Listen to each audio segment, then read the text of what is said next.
Welcome to the beginning of the end, a place of darkness from whence all matter came, and where we all must go, eventually. No type of place evokes a more creeping chill than a large, dark, empty room.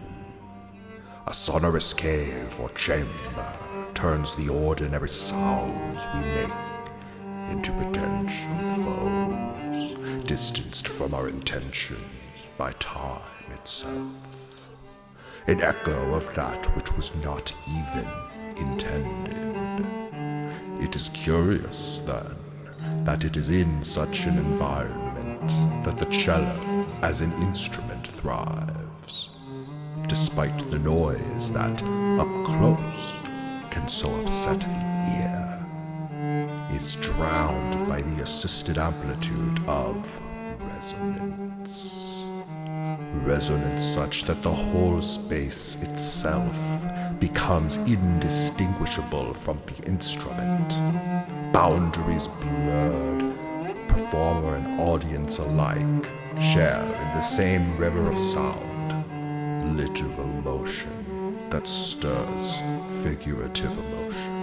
Perhaps it is, in part, cello's remarkable ability to make peace out of the darkest of spaces that we also experience the opposite. Cello turning the ordinary into an existential reverie that feels, if nothing else, like nothing else.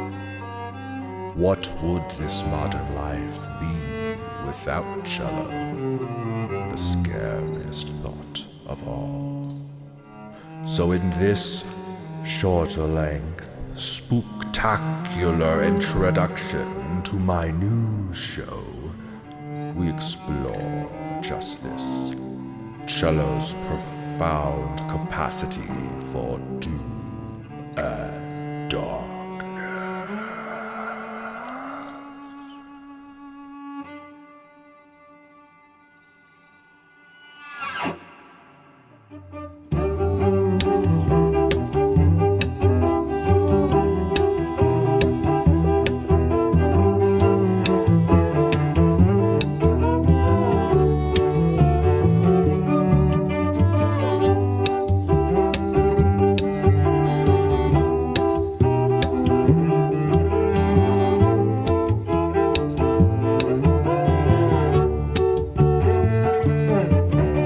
From time immemorial, the Monster Mash has delighted humanity with its surprising positivity. But for many eons and countless generations, man has also wondered, could the Monster Mash ever be made genuinely scary? One Austrian music scientist and one cello ensemble of identical sextuplets teamed up to find an answer. There are 7 modes of scale that form the basis of music in the West: 3 major, 3 minor, 1 diminished.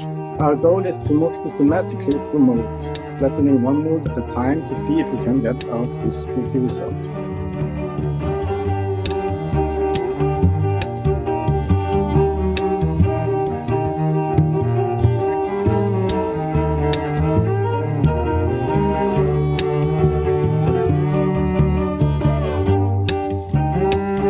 Now major and minor, even a guy like me can understand. Happy, sad. But what about diminished? That one is called Locrian, and it is really a last resort, as it's very unstable in its natural form. However, it does contain the flattened 5, also called Devil's Interval, of the tritone, so there was always potential for it to be useful for us in this particular endeavor. Ah, tridents. And what an excellent segue to our proud sponsor, Strident Scum. 4 out of 5 dentists agree. You're a little piece of poo that'll waste money on just about anything you're told to, even with absolutely no nutritional value. Shame on you! Pathetic! ⴶᵗ. That is something the kids are saying nowadays, right? Anyway, we now return to our Schmorgischbauer interview. Tell me more about devil music. Well, it is a bit of a misnomer, originating from the writings of a choir conductor who considered that interval devilish, or in original Latin, diabolus in musica.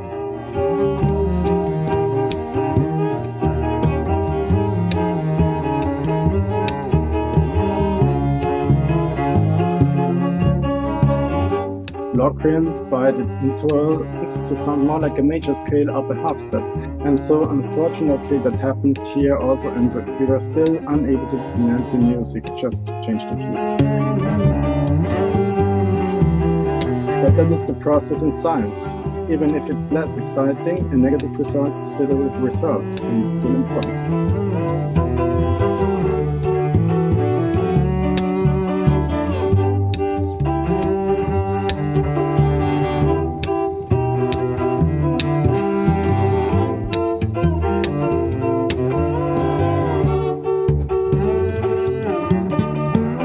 Thank you, Professor, for those inspiring words. We turn now to the exciting world of dog chasing.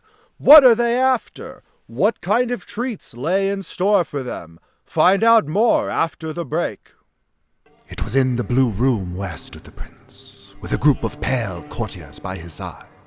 At first, as he spoke, there was a slight rushing movement of this group in the direction of the intruder, who at the moment was also near at hand, and now, with deliberate and stately step, made closer approach to the speaker. But from a certain nameless awe, with which the mad assumptions of the murmur had inspired the whole party, there were found none that put forth hand to seize him. So that unimpeded he passed within a yard of the prince's person, and while the vast assembly, as if with one impulse, shrank from the centers of the rooms to the walls, he made his way uninterruptedly, but with the same solemn and measured step which had distinguished him from the first, through the blue chamber to the purple, through the purple to the green, through the green to the orange, through this again to the white, and even thence to the violet, ere a decided movement had been made to arrest him. It was then, however, that the Prince Prospero, maddening with rage and the shame of his own momentary cowardice, rushed hurriedly through the 6 chambers, while none followed him on account of a deadly terror that seized upon all. He bore aloft a drawn dagger, and had approached in rapid impetuosity to within 3 or 4 feet of the retreating figure, when the latter, having attained the extremity of the velvet apartment, turned suddenly round and confronted his pursuer. There was a sharp cry, "Ah!" and the dagger dropped, gleaming upon the sable carpet, upon which instantly afterwards fell prostrate in death the Prince Prospero. Then, summoning the wild courage of despair, a throng of revelers at once threw themselves into the black apartment, and seizing the murmur, whose tall figure stood erect and motionless within the shadow of the ebony clock, grasped in unutterable horror at finding the grave cerements and corpse-like mask, which they handled with so violent a rudeness, untenanted by any tangible form.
We now find ourselves deep underground, exploring the depths of the cover of darkness. A similitude of diabolical opposition swirls inside you. The fear of the unknown obstacles and no easy retreat does not match the peace that can come from the radio silence only hard rock can produce. At first. For as loud as the underground is, it is also dead silent from the outside world, and also dead silent from within. This double-edged sword becomes a two-way mirror as you are forced to reconcile yourself, a long foe, to look in if you have any hope of escape. I'd rather find another way out. I mean, why did I have to choose this way that turns my friends into my prey? I feel so numb. It can't keep on this way. Just 'cause there's more game left to play. I don't know how to change anything. So what the hell can I say? We've all made that mistake. Now I know I can't get too mad. Number of lines were written down to make the pixel art still sound like it could feel. It can't keep on this way, just 'cause there's more game left to play. I don't know how to change anything. So what the hell can I say? We've all made that mistake. It's the little thoughts and questions. Why is it humans collected? None of us on our own could survive without our other kindred. People spending lots of money so that others tell their lies, saying that they care about life, but not if some people die. Common sense is found in tombstone, gone ahead and laid right in it. Then we have the thoughts and prayers that didn't work. You glad we did it? Robbed of our humanity, we're tasked with evil without hate. We are robbed of everything when others' whims conceal our fate.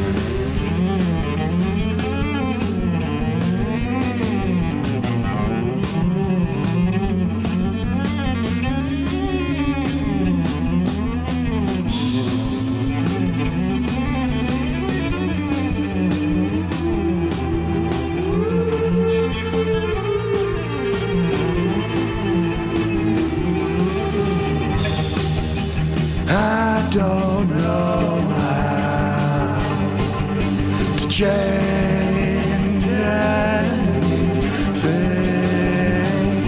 So what the hell can I say? We've all made that mistake. Here's some little thoughts and questions. Why so much death while prosperous? Why is it we can't both live and be kept safe from modern villains? Undertale may be a game, but maybe life's a bit the same, forcing us to harm and plunder even when that path is not far. Common sense is found in tombstone, gonna hit it, lay right in it. Then we have the thoughts and prayers that didn't work. You glad we did it? Robbed of our humanity, we're tasked with evil without hate. We are robbed of everything when others would conceal our fate. Find another way out. I mean, what are the chances it will be a different story by next spring? I feel so numb.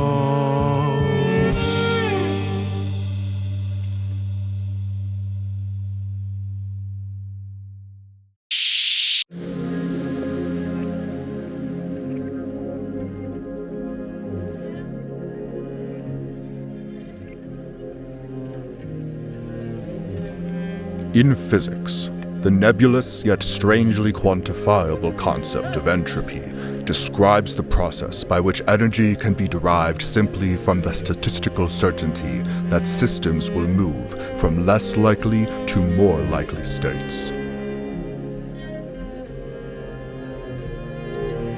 If you set up dominoes to knock over, you use a rather lot of energy in your own body to put the dominoes into a configuration they would never find themselves in through chance motion alone.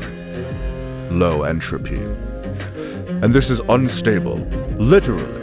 It doesn't take a long time before some small amount of energy transferred to one domino knocks all the dominoes from their unlikely perch to a scattered mess with only a vague similarity of order that was present in the unknocked state.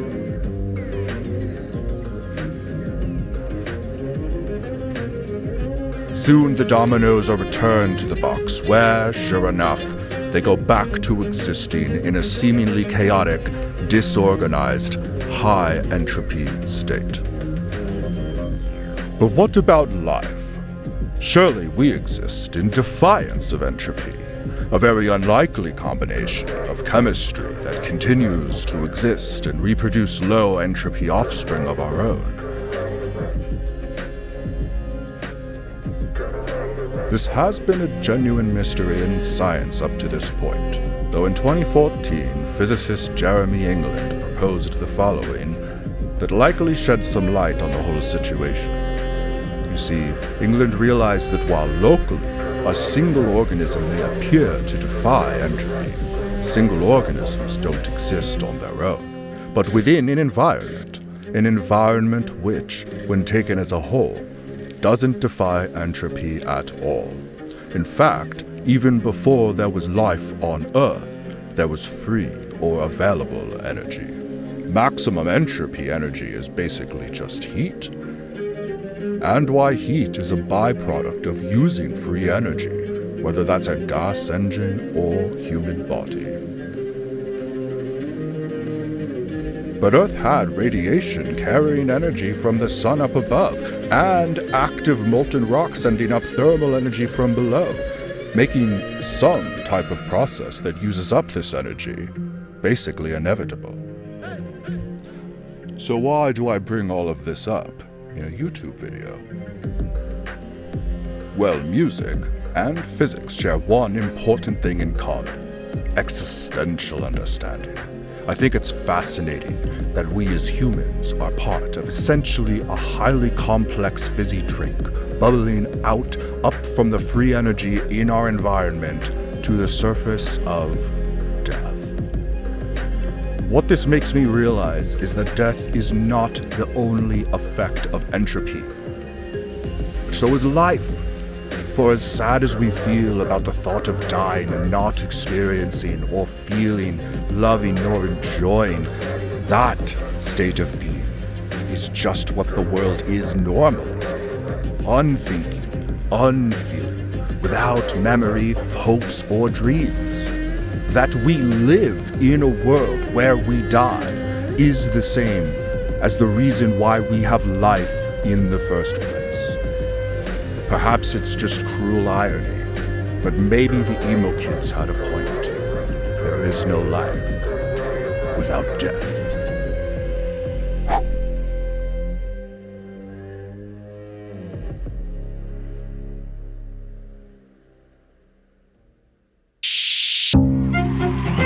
Well, folks, thanks so much for joining us. We were so happy to have you.